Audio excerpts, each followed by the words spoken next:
she's a delight. If you have her little booklet there, you know what she's done in the past. But I always remember her as an imp. She was an actress. And also, if you ever watch the Armstrong Jewelry commercial, she was the elf. And that's where I've seen her. Anyway, she has ties to, or her family has ties to the Grove. And she's going to entertain us with that. And I'm going to try to keep up with some slides that I prepared of the Grove itself and her family. So take it away. Well, first of all, before we start the slideshow, I am a Pueblo native. People, who's a native here? Oh, a few of us. Okay, good. So I just want to start with a little background. In 1920, Pueblo was a hub. There were 4 railroad companies that were all here. And if anybody wanted to travel to Colorado, they probably, from the east or wherever, they probably came to the Pueblo Depot and then took other trains to wherever they're going, like possibly Denver. In 1920, Pueblo had 40,000 people living here. It was the second largest city in Colorado, Denver being the first. Of the 40,000, 20% were immigrants. Pueblo has a great culture. We're very diverse. And what brought all these immigrants here to Pueblo was because of the industry, the railroads, the steel mill, the meat packing company, and don't forget the broom factory. That's very important. And a lot of these immigrants came from Eastern Europe or Northern Europe or Mexico or wherever, and most of them were looking for a better life, obviously for themselves and for their family. My family came from a little town in, and it wasn't Lebanon then, it was part of the Ottoman Empire and part of Syria called Hasrun, Lebanon. And if you know the map of Lebanon, it's a tiny country. Beirut is to the south. Hasrun was a little village in the north. And I believe they came because of oppression from the Ottoman Empire. And also my family was Maronite Catholic. And so there was that to contend with when you're dealing with the Ottoman Empire, apparently. So just a little background about how wonderful Pueblo is and why we are so diverse. In the 1920s, the railroad employed 2,500 people. That's huge. Today, there's 500. Wow. In 1910, the CFNI was the largest employer in southern Colorado. And at the CFNI, 40 different languages were spoken. That's how many people had come. And you know, there's different dialects. So you've got a lot of Slovenians and the Polish and the Ukrainians, and they all kind of speak the same language, but different. Same, but different. Does anybody know that reference? Okay. And because of this industry, and because of all the immigrants had come, the 2 biggest, of course, were meatpacking railroad and CFNI. And so between these areas, that's where all the immigrants actually moved. There were jobs, but the immigrants were poor. They didn't come with a lot. And the areas were very distressed and poor, and a lot of families lived together. The Grove, which is where, does anybody know where the Grove is? Okay. The Grove was basically all immigrants. And my dad tells the story that I think we were the only Lebanese, we had other family members, but Lebanese family, but there were a lot of Slovenians and Mexican and Italian and Polish, and they all lived together. My dad said that the Grove was so wonderful, because that's where he grew up, because it was just like a big family. Everybody knew everyone. My family lived next door to a butcher grocery store called Sneddick's. And in their little area, there were 4 Catholic churches. There was St. Joseph's, St. Anthony's, Mount Carmel, and St. Mary's. And I think a lot of it was because, well, you know, I think some of the Slovenian people didn't all get along with some of the others, so I don't exactly know how it was divided, but I know that the Slovenians went to St. Mary's, the Mexicans went to Mount Carmel, and I guess the rest of the people divided between St. Joe's and St. Anthony's. So my dad, just a little bit about my family. My family came over in 1910 from the little village of Hasrun. And it was my grandfather and his older brother. My grandfather's name is Butros, which is Peter. His brother Salim, Sam, and both of their wives. And both of them married Roses. So my grandfather was married to my grandmother, Rose. She was 16, my grandfather was 20. My grandfather's older brother, Salim, was 24 and his wife was 18. And they brought the boy's mother, my great-grandmother, Grandma Johanna, they called her Anna. She was 44 years old and she was a widow. So this is my grandmother, Rose. This is Grandma Anna. And this is my grandfather, Butros or Peter. Now, I don't have, Laurel asked me about if we had pictures, but you can tell how rough this is. I don't even know how, everything was lost in the flood. So we don't really have pictures until after the flood. But anyway, that is a picture of my immediate family. So they came over in 1910. They left from, this is actually after the flood. This is some of the family members. This is probably I would think 26 maybe. But anyway, this is some of my family. This is my dad here. And this is his, I'm a little short. And this is his sister, his only sister, Catherine. And that's okay, go back. And this is, these are some of the other, his cousins. Which was your dad? This one? The tall one. The tall one. Which is a joke, because my dad was only 5 miles. We come from short stock, so he was the tall one in that picture. So my family actually left from the port, and I hope I'm pronouncing this correctly. I think it's pronounced Fiume. It's now part of Croatia. And they were on the ship, the Carpathia, which is the same ship, by the way, that helped rescue some of the survivors of the Titanic in 1912. So when they came over, of course, they came to Ellis Island, like everybody does. I just have to go back and say something. A lot of people, our last name was Simony, and it got changed. But a lot of people think that those names got changed, like coming through like Ellis Island and the other ports, but that's not true. Because in Ellis Island, I mean, there were so many immigrants coming through that they had translators. They could speak all languages. So the names actually got changed on the manifest when they got on the ships, because like where my family came from, I mean, obviously nobody spoke Arabic. So Simony became Simony or Simone, and that's how most the names were changed, not necessarily through Ellis Island or some of the other ports. So when my family came here, the reason they came to Pueblo was they had relatives from the same little village, the Jabaras, but actually I call them Jabers, or the Bolses, which is the Bulases. And they had come over earlier, like 1907, and they lived in the Grove. So my parents, and I think you have to have, when you're going through Ellis Island, I think you have to, as an immigrant, you have to have a place or family to go to. You're just gonna go, here we are. So that's how they ended up in the Grove. So, yeah, you have to have a sponsor. So they lived in this house with Sam and Margaret. They were the Jabers, and my grandparents and my grandfather's brother and his wife. And I believe that they probably worked somewhere in the industry that Pueblo had for a while. And they worked there for about probably 2 years, and then the Jabers, whose house they lived in, moved someplace else, and rented to my grandparents and my family, and until they were able to actually buy the house in 1917.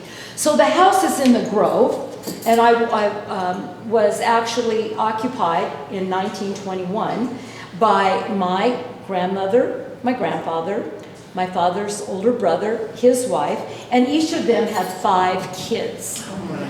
Wow. And my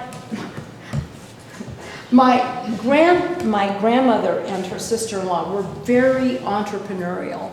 And I think they saw all these immigrants and they knew that the immigrants weren't real comfortable. A lot of them didn't speak English or barely any English. And they didn't feel comfortable kind of dealing with, I guess you'd say the norm, the people that spoke English.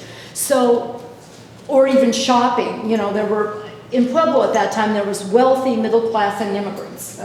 So the immigrants kind of had their own little way of doing things, and they kind of dealt with each other. So my grandparents and my family started a dry goods store in this house. So the dry goods store was in the front, and in the back was my grandfather's brother and his family. It was him and his wife and 5 kids.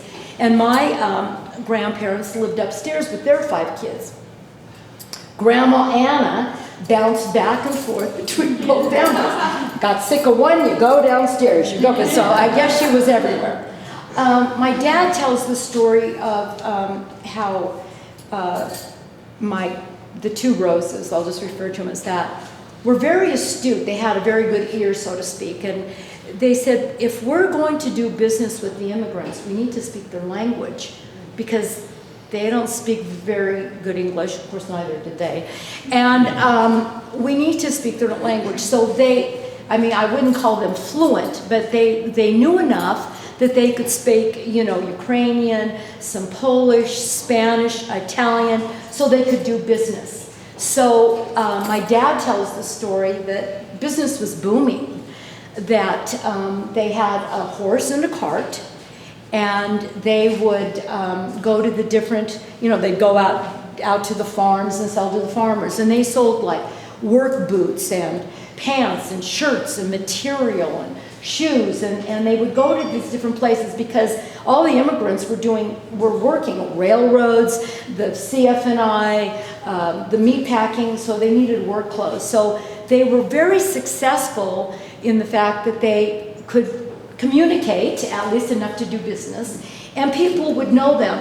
I'm just going to go back a little bit. About 5 or 6 years ago, I was at church, and I ran into a lady, May Vinci, and her parents came from Italy, and she was telling me that she remembered when my grandmother would come to the neighborhood with the cart and the horse, and they'd all come out and they'd go, "Oh, Arab Rosie is here."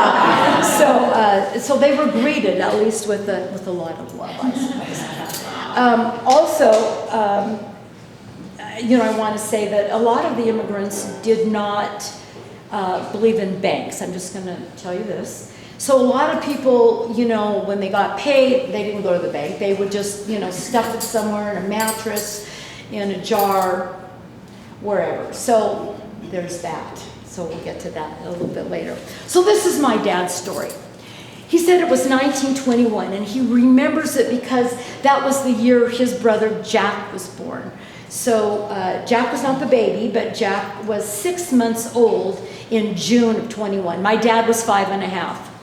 And my dad said that, it had been raining and just, it was raining so much. And the kids were going stir crazy. So was Grandma Anna, because she had 10 kids to take care of while the parents worked, right? So she cooked, made sure everybody ate, and, and then have the kids, all 10 of them. That must have been fun. And he remembers that around 6 o'clock, that there were whistles and sirens going off, and it was just very disconcerting. It was very scary. I mean, he was 5 and a half. And he remembers a policeman coming to the door and knocking on all the doors, knocking and saying, "You have to leave now. Just get out. You can't take anything. Get out, get out, get out. The water's rising. Levee's not going to hold. This is going to be all underwater." And I'm just going to go back a little bit. We did have a phone company here right over here, and the old, One ringy dingy, two ringy dingy. And those ladies were very brave. I mean, they came back and they called as many people as they possibly could and told them to get out. However, immigrants didn't have phones, you know, so people were going door to door. They'd tell your neighbors, you know, they'd go to a few, please tell your neighbors to get out, so on and so forth. So my dad remembers that my grandfather, you know, being, you know, respectful of his older brother and his family. They had one car between them. A 1908, I think I have it in my notes, let me tell you what it is, does it really matter? 1908 Oakland, sedan Oakland, okay. So my grandfather packs up his brother and Rose, his wife, and their 5 kids, and they go up Santa Fe Hill almost to like where Santa Fe and Northern intersect, because apparently we had some cousins, probably the Jabers or the Bolseys that lived up there.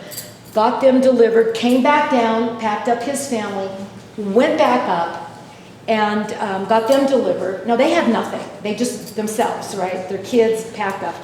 Then my grandfather tried to come back down to get his horse. Dickie Boy was the horse's name, because the horse was important. That's how we, you know, pull the cart. Well, before he could get very far, there were, he said, soldiers, my grandfather told him, that were there and said, you can't, it's done. There is nothing left down here. It's all been destroyed. So my grandfather went back up and, you know, told them, and of course they were upset about the horse, but you know, they were very religious. You know, first thing they did was got on their knees and prayed and said, thank you that we're safe, you know. At least we have each other, we're safe. So my dad tells the story that it was about a week, but he was 5 and a half. I don't exactly know how long, but you know, it's typical Colorado. The sun comes out, dries everything out, right? So they went back to see, you know, if there was anything that could be salvaged. And there was a railroad car that had slammed into their home. And so there was nothing, really nothing left there. It was done. But they tried to salvage some of the goods that they were selling. So they got all the older kids, as many kids as they could get together. They were going through stuff, wet, soggy stuff, hanging them off of trees, hanging them off of fences, trying to get it dried out so that they could have a flood sale, not a fire sale, a flood sale. And they were selling things like pennies on the dollar just so that they'd have some operating expenses, right? So anyway, they did that and went back to where they were staying with some relatives. And then my dad tells the story of how my grandfather and his brother Salim went back and they were digging in what was left of, or not left of the house, digging. And he didn't know what they were digging for. Why are they digging? I mean, they thought they got out all the material and the goods that they could possibly use, but apparently my family did not believe in banks either. And so they had 5-gallon jars, pickle jars, and that they had $10 gold coins in them. There were either 4 or 5 of these jars that they dug. It wasn't a finished basement, a dirt basement. So beneath the store they dug, and they had put these jars with money. They were very frugal in what they had. They, you know, no bank.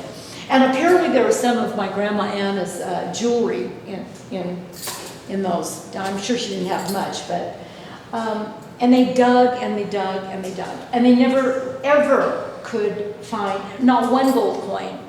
And to this day, right, the property, I know exactly where it's at. I'd tell you, but I don't want to see a backward. Somebody trying to dig up my inheritance. I don't think so.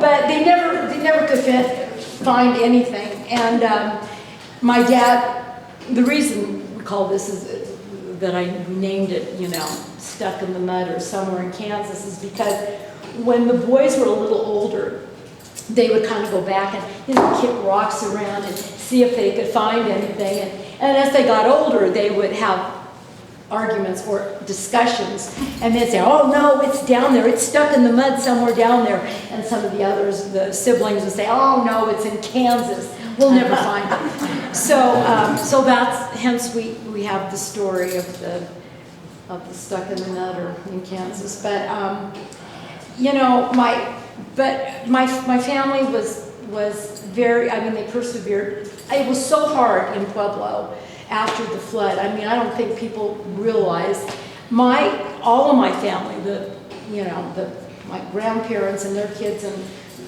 cousins, they all moved to Detroit in 1924, Detroit, Michigan. And I think the reason they moved was because of the auto industry.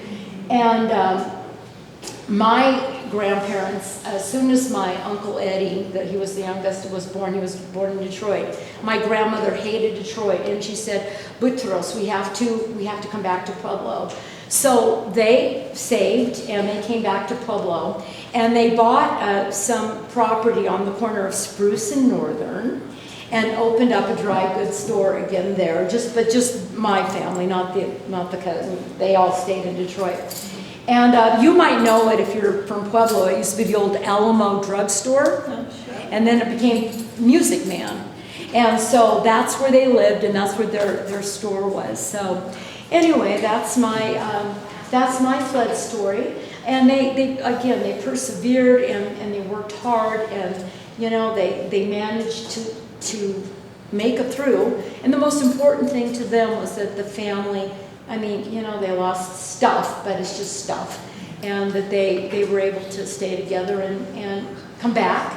Pueblo went through a lot of, I mean, in addition to the flood, we have to remember there was World War I, and then there was the Spanish pandemic, and then there was the flood. So the fact that Pueblo, you know, has so much heart. And like my story, or my family story, is just one small story. I'm sure there's tons of stories out there about people that actually made it through all that stuff and still managed to, you know, persevere and strive to do their best and take care of their families. So that's why one of the reasons I'm so proud to be a Pueblo native, because, you know, we're like, you know, we take a licking and keep on ticking. So thank you for listening to my flood story. And thanks for coming out tonight. And I appreciate it. Anybody have questions? Where is it? Oh, okay. So if you know where Santa Fe is now? So, like when you say it was B Street, but not this B Street. So if you're going towards Northern, like where the Sonic is on Santa Fe, so if you turn there, like, do you know where Star Bar is? Okay, that's the Grove. So if you go around there, so they lived on B Street. Palm Street is on.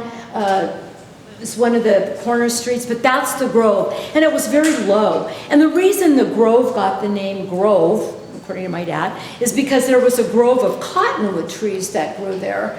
And he said it had that name, I mean, we have a lot of cottonwood trees in Pueblo, but it had that name way before my father was born. My father was born in 1915. So, and the Grove was, again, it was just, you know, all immigrants. And they all just lived together, and they were all like a big family. You know, they all helped each other. And so, yeah. So that's just, anybody else have any questions? Or have any of your own stories? Or know of anybody that made it through the flood? That's basically the same story. You what? Basically the same. It's the same. Your family? Yeah, my family. My grandfather came over here in 1912 from Ukraine. Yes. Being oppressed, of course. Yes. Around Kiev. And he was sent to Galveston.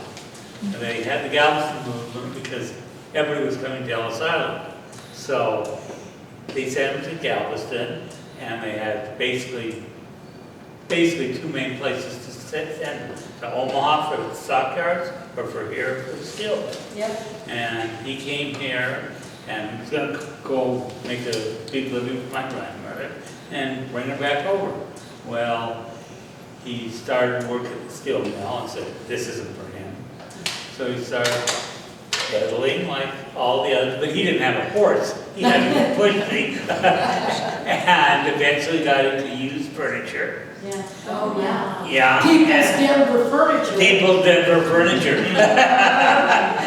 And we had a place on 305 Union, Yes. which was everything he lost in the 1921 flood. Oh, And so basically, he had to start over again. Yep. My grandmother was still over in Russia and in the Ukraine. And finally, he read a Yiddish newspaper saying this woman is looking for her husband. They both of them thought each other had died or each other had remarried. They didn't know. So she thought he died in the flood. Yeah, she thought he died anywhere, between 1912 and 1923.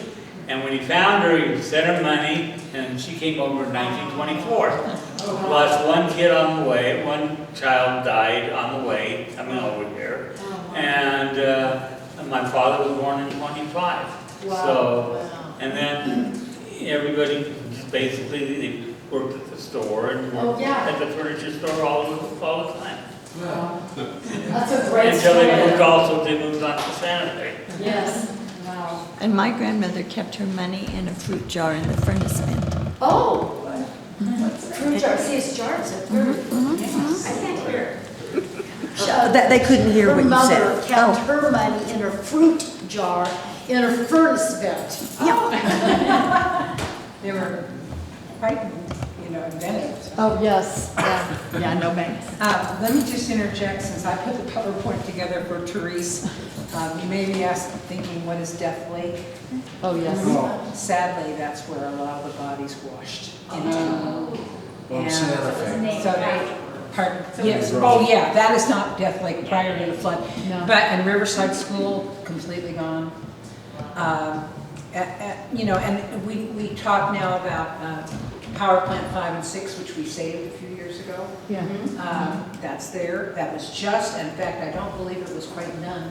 I think they were building it at the time. I think it started in 1920.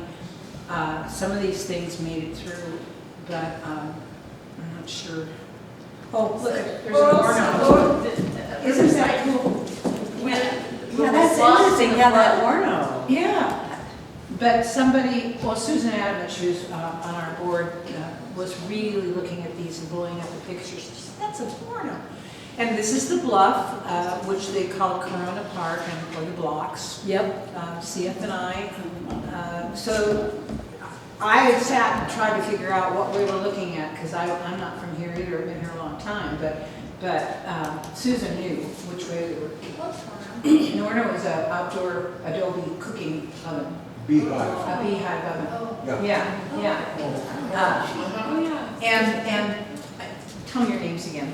Johnny and Lila. Okay, and they were out at the barn, I'm at the Good Night Barn today, and I was showing them around, and they said they were new here. You gotta learn some of the names of our great places. Yeah. Pepper Sauce Bob. Oh, yes.